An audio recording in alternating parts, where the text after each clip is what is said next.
June is Alzheimer's and Brain Awareness Month, and this year the Alzheimer's Association is encouraging everyone to take care of their brain health by making lifestyle changes, including exercise, quitting smoking, educating yourself, and possibly changing up your diet. So joining us live in studio is the Director of Education and Training for Western New York's chapter of the Alzheimer's Association.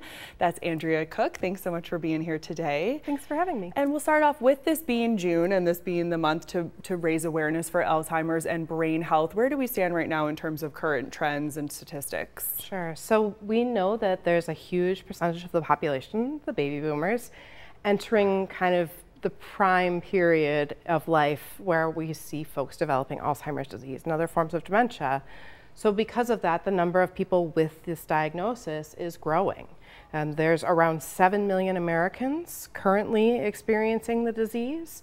And for those 7 million people experiencing the disease, that means there's an additional 11 million or so caregivers also being impacted. So it's this huge percentage of the population who are really being impacted by this disease. How is Alzheimer's different than dementia? Sure. So dementia is like an umbrella term. You've got it's sort of like the word cancer.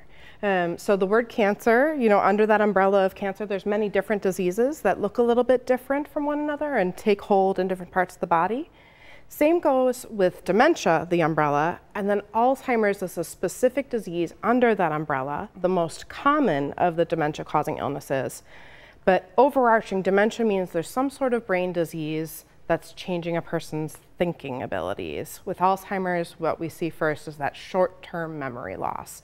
But there's dozens of other diseases under the dementia umbrella as well, like Lewy body dementia, frontotemporal dementia, and more. And there are some things that you can do to lower your risk for these diseases, including, like we said off the top, lifestyle changes, diet changes. What kind of things should people keep in mind?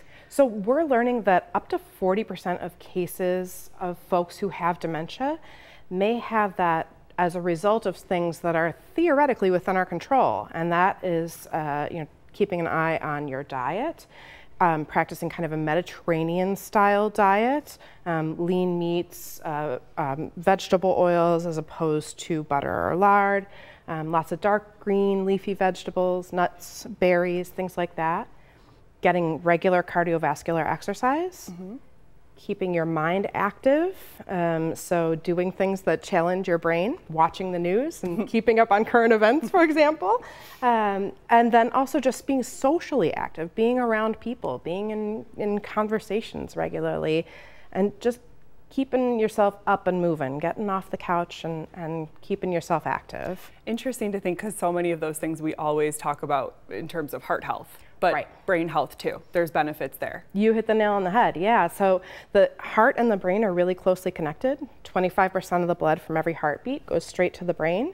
So if your heart is not doing well, your brain's suffering as well. So the same sort of tips are really good for your brain. And you mentioned off the top how many people this impacts. So what kind of resources are available through the Western New York Alzheimer's Association? Sure. So we have tons of free resources. We teach educational classes. We have support groups for caregivers and for people living with the disease in the early stage themselves. We have an incredible website. We have a free 24/7 helpline. People can reach out anytime, day or night.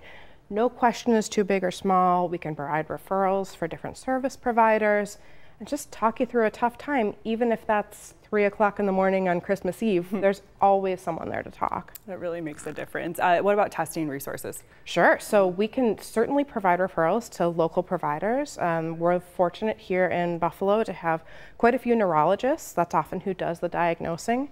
But if you have any concerns or questions, it's a good idea to get to the doctor right away, because early detection can make a huge difference. Well, thank you so much. That's Andrea Cook from the Western New York chapter of the Alzheimer's Association. Again, this being Alzheimer's and Brain Awareness Month. We appreciate it. Thank you. Still to